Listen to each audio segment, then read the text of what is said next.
So today we're going to discuss one of the first classes of ocean liners fielded by the modern White Star Line after their acquisition by Thomas Ismay in the 1860s. Let's discuss the Oceanic Class of ocean liners.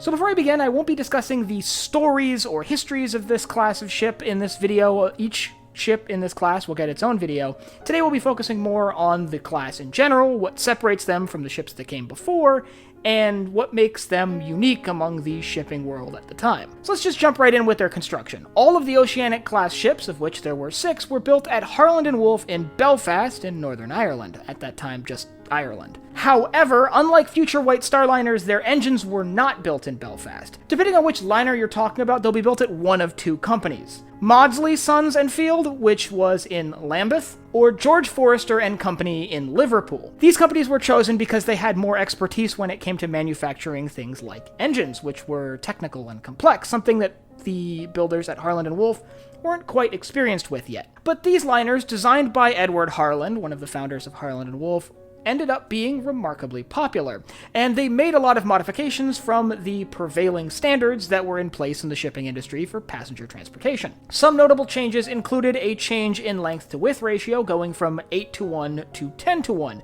making the ship narrower and faster while it could then be larger, allowing it to carry more passengers. In fact, it carried 166 saloon-class passengers, 1,000 steerage-class passengers, and then on top of that, 166 crew members. To increase the comfort of the cabin or first-class passengers, they were moved from the stern of the ship, where they were placed on other ships of the day, to amidships, where the ship was more stable, providing a more comfortable ride for the cabin-class passengers. Meanwhile, steerage-class passengers were berthed in the bow and the stern, where the ship would be a little bit rockier, but there was more space. Passengers in cabin class experienced a remarkable level of luxury for the time, with a large, spacious dining saloon being the centerpiece of the cabin class spaces on the ship, this dining saloon being one of the largest public spaces at sea. Each of the cabin class cabins had a larger porthole to allow more light into the space during the voyage, and that would be necessary as the ship did not have electrical lighting. It was lit entirely by oil lamps, which were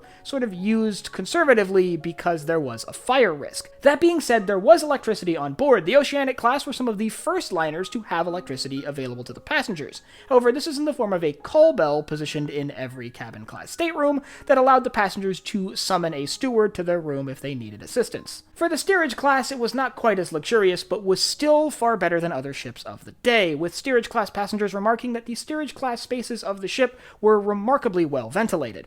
On top of that, steerage class actually had a few spaces up on deck that they could go to get fresh air, which was unheard of on a lot of other ships at the time. For safety, the ship was divided into 9 watertight compartments by 8 separate bulkheads divided down the length of the ship, allowing the ship to theoretically remain afloat with a significant level of damage, if need be. For propulsion, the Oceanic class were powered by a 4-cylinder reciprocating steam engine. This would turn the ship's single propeller, allowing it to make a speed of 14 knots, which at a certain point allowed several ships in this class to seize the blue ribbon and hold it for a short period of time. All in all, the Oceanic class ocean liners were some of the first modern ocean liners, revolutionizing the way passengers traveled at sea. And while there is a debate as to what counts as the first modern ocean liner in between the Oceanic class and the Teutonic class, I think there's a pretty good bet that the Oceanic class, being this huge leap between the age of sail and the modern liner, really takes the cake there. But if you'd like to learn more about the Oceanic class and their stories in history, I'll leave a link up here to a playlist I'm building on the ships of the Oceanic class, covering the careers of each of the 6 vessels within this class. And if you enjoyed this video, head down below, hit the like button, the subscribe button, and the bell icon so you get notified when we upload new videos. So for Barbette and Binnacle, I'm Colin, and I will see you next time.